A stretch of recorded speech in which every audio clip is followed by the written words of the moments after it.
Bismillahirrahmanirrahim. Assalamualaikum warahmatullahi wabarakatuh. Pada kesempatan kali ini saya ingin menyampaikan bagaimana cara menyusun laporan arus kas, di mana arus kas dari aktivitas operasi menggunakan metode tidak langsung atau indirect method. Langkah untuk menyusun laporan arus kas ada 3 langkah. Langkah pertama, langkah kedua, dan langkah ketiga. Ini merupakan langkah utama. Langkah pertama, menyusun arus kas dari aktivitas operasi. Langkah yang kedua, menyusun arus kas dari aktivitas investasi. Dan langkah yang ketiga, menyusun arus kas dari aktivitas pembiayaan. Arus kas dari aktivitas operasi akan dihitung kas masuk dan kas keluar sehingga dihasilkan arus kas bersih. Demikian pula dengan arus kas dari aktivitas investasi, ditentukan arus kas masuk dan arus kas keluar sehingga dihasilkan arus kas bersih, dan arus kas dari aktivitas pembiayaan juga demikian. Sehingga nanti setelah semua sudah terhitung arus kas bersih dari masing-masing aktivitas, nanti dapat ditentukan kenaikan atau penurunan kas.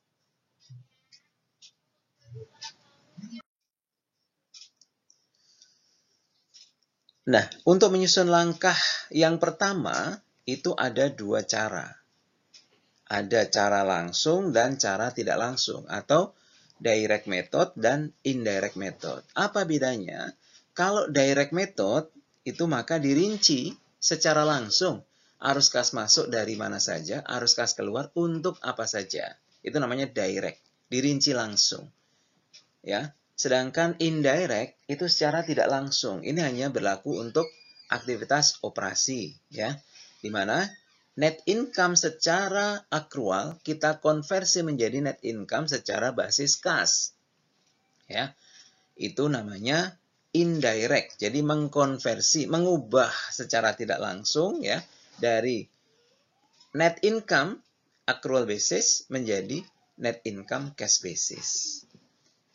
Kemudian arus kas dari aktivitas investasi itu hanya ada satu metode, direct method. Jadi dirinci secara langsung kas masuk dari mana, kas keluar untuk apa saja. Kemudian yang ketiga dari aktivitas pembiayaan juga sama, direct method, ya. Kas masuk dari mana, kas keluar untuk apa saja. Sehingga dihasilkan arus kas bersih. Adapun langkah yang pertama yaitu menyusun arus kas dari aktivitas operasi menggunakan indirect method, di mana metode ini mengubah dari net income accrual basis ditambah atau dikurang dengan penyesuaian menjadi net income cash basis atau disebut arus kas bersih dari aktivitas operasi. Adapun penyesuaiannya ada 4 hal. Yang pertama adalah terkait dengan amortisasi atau depresiasi.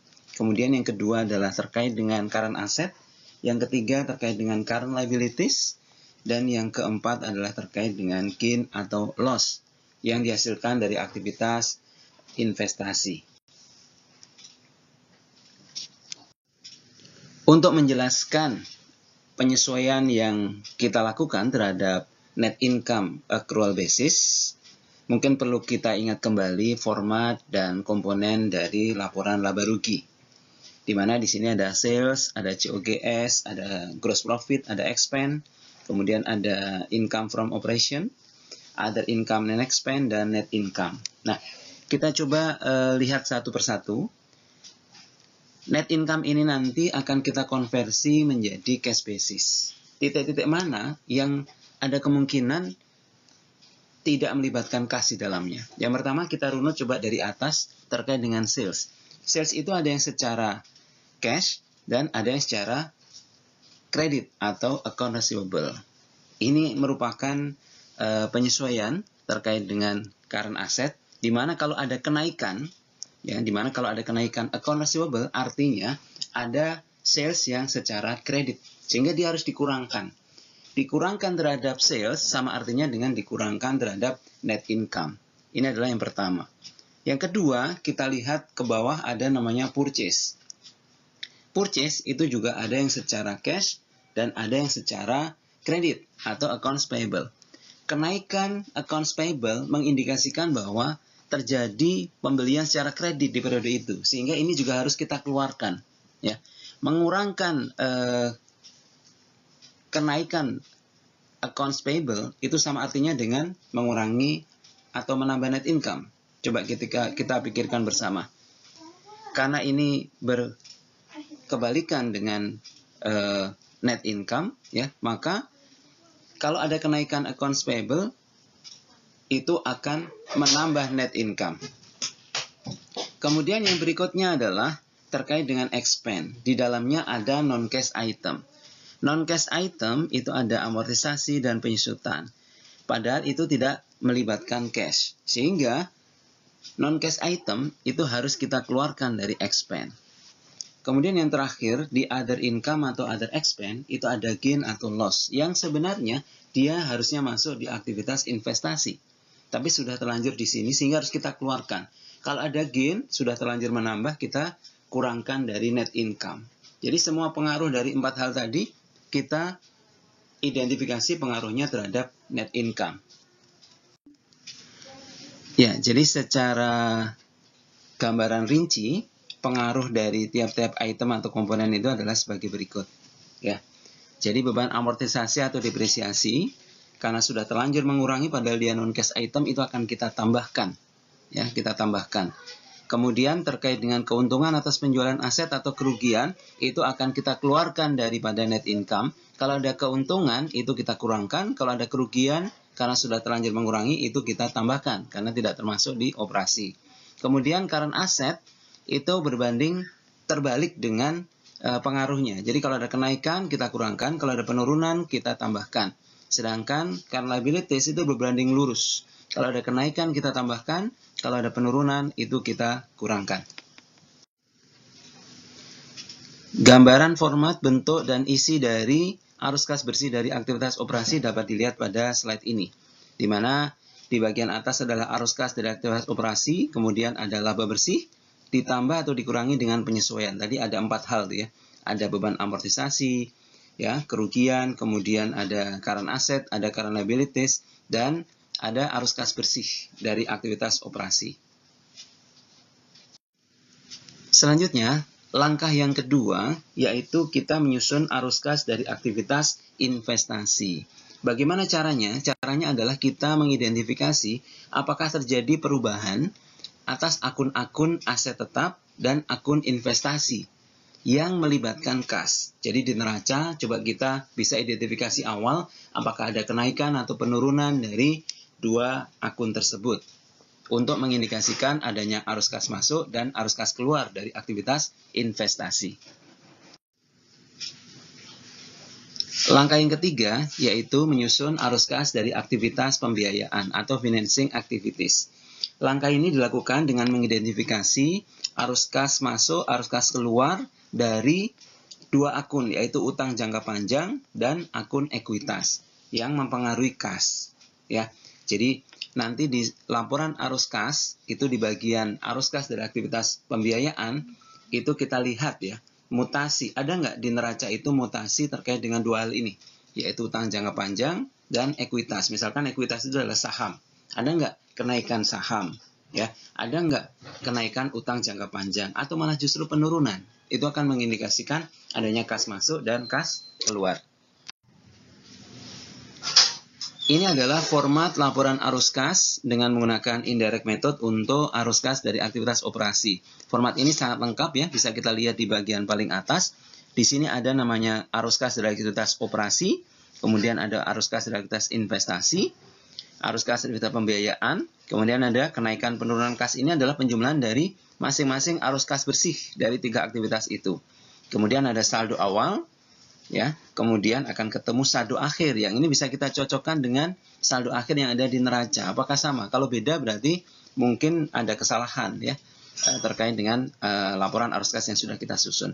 Saya menyarankan ada bagusnya untuk aktivitas investasi dan pembiayaan ini mungkin perlu dirinci arus kas masuk dari mana, arus kas keluar untuk apa saja. Itu akan memudahkan kita untuk mengidentifikasi dan kalau misalkan ada kesalahan kita mudah untuk membetulkannya.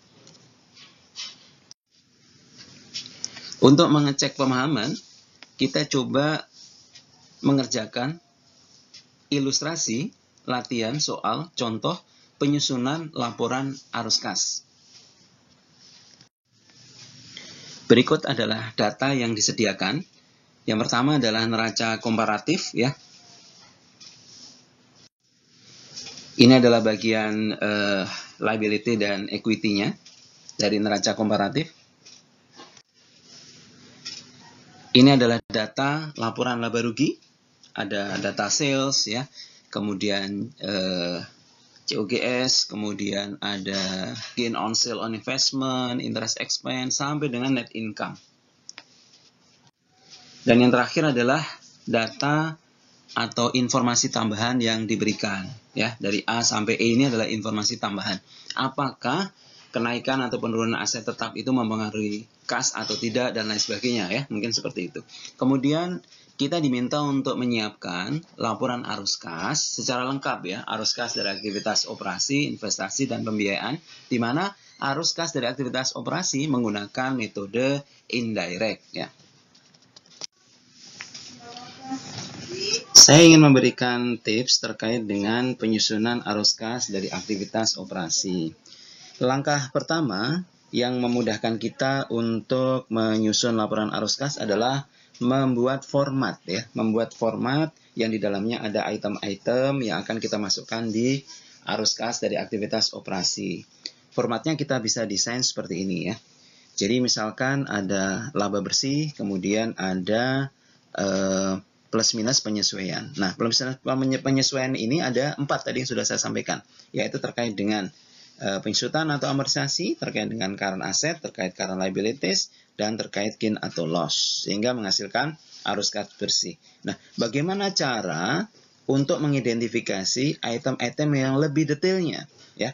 Saya ingin menyampaikan bahwa ketika kita akan menuliskan yang pertama terkait dengan non-cash item, kita melihat laporan laba rugi. Laporan laba rugi, apakah ada beban penyusutan dan amortisasi? Nah, maka kalau ada, kita tuliskan di penyesuaian di sini, ya.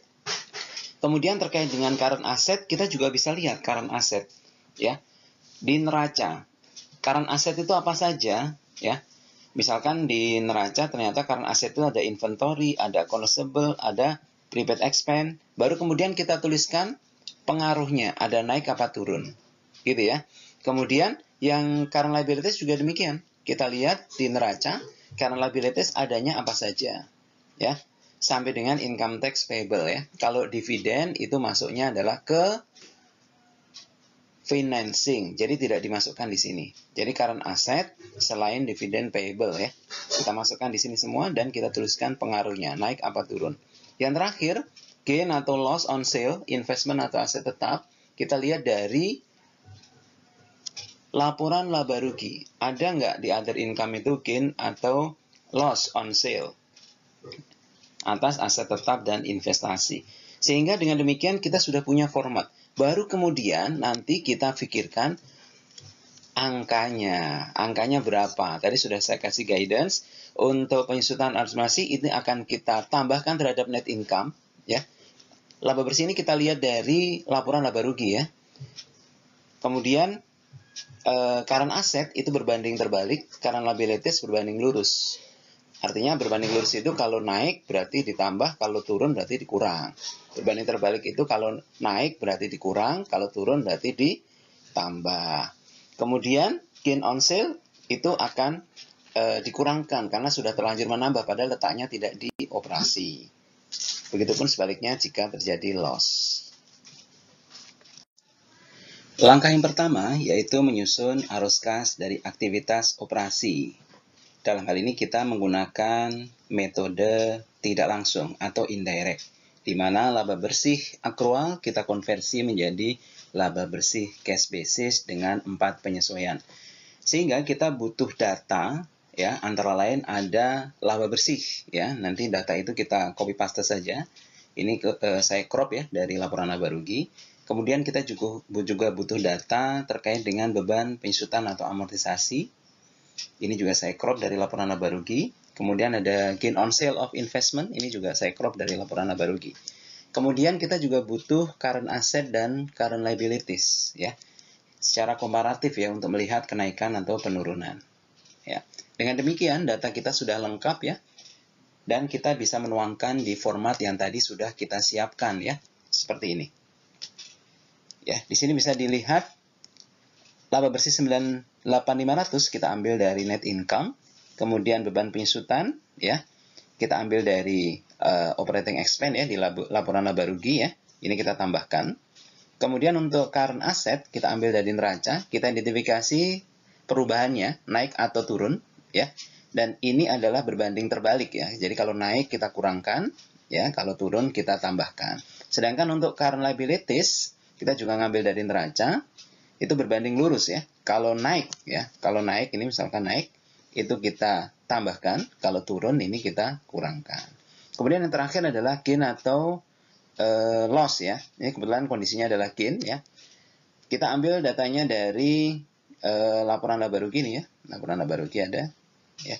Sehingga kalau semua sudah kita masukkan ya, nanti bisa dihitung namanya arus kas bersih dari aktivitas operasi, yaitu laba bersih ditambah atau dikurangi dengan penyesuaian-penyesuaian. Ini sengaja saya bedakan warnanya ya, supaya mengindikasikan sebenarnya ada 4 komponen besar terkait dengan penyesuaian, yaitu beban penyusutan atau amortisasi, kemudian current asset, current liabilities, dan gain atau loss. Ya, sehingga dengan demikian bisa ditentukan ya besarnya arus kas bersih dari aktivitas operasi sebesar 115.120. Setelah kita menentukan arus kas dari aktivitas operasi, langkah yang kedua adalah menyusun arus kas dari aktivitas investasi. Dan data-data yang kita butuhkan adalah terkait dengan neraca bagian aset tetap dan investasi. Dan mungkin kita juga perlu melihat laporan laba rugi ada apa tidak terkait dengan gain atau loss on sale of investment atau aset tetap ya. Selain itu kita juga membutuhkan data tambahan. Ini sudah saya copy pastekan berdasarkan data yang tadi sudah disajikan di awal ya. Sehingga berdasarkan data ini bisa kita analisis ya, adanya arus kas masuk atau arus kas keluar ya. Jelas saja di sini ada penjualan investasi, berarti ada aliran kas masuk ya berarti ya terkait dengan investasi. Sehingga bisa kita masukkan di sini ada penjualan investasi 60.000. Dari mana angka 60.000? Angka 60.000 bisa kita lihat dari sini ya. Investment di sini 84.700 dikurangi 35.700 ya. Kemudian ada ini sebesar harga pokoknya pasti saja ya, atau carrying value-nya. Kemudian ditambah dengan keuntungan ya, keuntungan 11.000 sehingga hasilnya adalah 60.000. Kemudian terkait dengan tanah dijual 15.000, berarti kita masukkan sebagai arus kas masuk ya. Kemudian di sini ada pembangunan gedung ya. Pembangunan gedung 115.000. Ini merupakan arus kas keluar ya dari aktivitas investasi. Sehingga kita bisa menghitung berapa arus kas bersih dari aktivitas investasi, yaitu sebesar minus 40.000. Selanjutnya langkah yang ketiga yaitu menyusun arus kas dari aktivitas pembiayaan. Yaitu kita fokus ke bagian ekuitas dan utang jangka panjang ya. Jadi kita siapkan datanya dulu terkait dengan ekuitas dan utang jangka panjang ya. Dan mungkin ada informasi tambahan ya yang bisa kita kaitkan dengan aktivitas pembiayaan. Sehingga berdasarkan data ini bisa kita lihat di poin B, mortgage note was issued. Berarti ada penerbitan mortgage note ya, utang jangka panjang ya, sebesar 40.000. Ini sebagai arus kas masuk ya. Jadi penerbitan mortgage note 40.000 itu arus kas masuk. Ada arus kas keluar pembayaran dividen. Untuk pembayaran dividen di sini yang kita perhatikan adalah di informasi tambahan ya, di informasi tambahan pembayaran dividen ini cash dividen diumumkan 74.670. Tetapi apakah dibayar semua? Di sini bisa kita lihat bahwa ada kenaikan utang dividen ya 4.000. Kenaikan utang dividen ini mengindikasikan bahwa dari 74.670 ada 4.000 yang belum dibayar. Sehingga yang dibayar hanya 76.70. Sehingga bisa kita hitung arus kas bersihnya adalah sebesar 30.670 ya, minus ya. Karena arus kas keluar lebih besar daripada arus kas masuk. Langkah penutup dalam penyusunan laporan arus kas ya, yaitu menghitung kenaikan atau penurunan kas dan saldo akhir kas ya. Kenaikan atau penurunan kas bisa kita tentukan dari arus kas bersih dari 3 aktivitas tadi, kita jumlahkan semua ya. Kemudian kita menentukan saldo akhir kas dengan menambahkan ya kenaikan atau penurunan kas tadi dengan saldo awal kas. Berarti kita butuh data saldo akhir dan saldo awal kas ya untuk mencocokkan apakah perhitungan kita benar ya. Nah, ini adalah arus kas dari aktivitas operasi, investasi, dan pembiayaan, arus kas bersihnya ya. Sehingga kita bisa tentukan ada kenaikan atau penurunan kas sebesar 44.450. Sedangkan saldo awal kas kita lihat dari neraca komparatif. Saldo awal kasnya adalah 95.900 sehingga bisa kita jumlahkan 44.450 ditambah 95.900 hasilnya adalah 140.350 dan ini sama persis dengan saldo akhir kas di neraca. Setelah kita menyelesaikan semua tahapan ya dari penyusunan arus kas dari aktivitas operasi, kemudian investasi dan pembiayaan, dan kita hitung kenaikan atau penurunan kas sehingga menghasilkan saldo akhir setelah kita tambah saldo awal ya. Maka secara keseluruhan laporan arus kasnya menjadi seperti ini.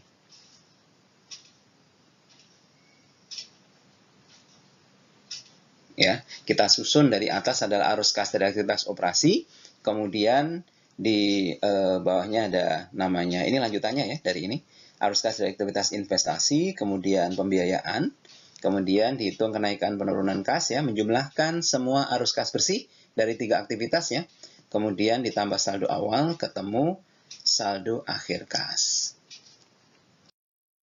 Selanjutnya, untuk mengecek pemahaman kita terkait dengan penyusunan laporan arus kas, silakan saudara bisa mengerjakan soal latihan ya, problem 16.4a ya. Di sini saya sajikan ya, saya overview problem 16.4a. Itu di sini ada neraca komparatif ya, sebenarnya ini hampir sama persis dengan yang tadi dicontohkan ya dan sudah kita bahas ya. Kemudian ini adalah laporan laba ruginya ya. Berikut juga disajikan data tambahan ya atau informasi tambahan ya. Ada A sampai E ya, ini merupakan informasi tambahan terkait dengan penyusunan laporan arus kas. Dan saudara diminta untuk menyusun laporan arus kas, di mana arus kas dari aktivitas operasi menggunakan indirect method. Demikian proses penyusunan laporan arus kas, di mana arus kas dari aktivitas operasi kita menggunakan metode secara tidak langsung atau indirect method. Di paparan atau penyampaian materi berikutnya yang akan saya sampaikan adalah bagaimana kalau laporan arus kas dari aktivitas operasi itu menggunakan metode langsung atau direct method. Terima kasih atas perhatiannya. Semoga bermanfaat. Wassalamualaikum warahmatullahi wabarakatuh.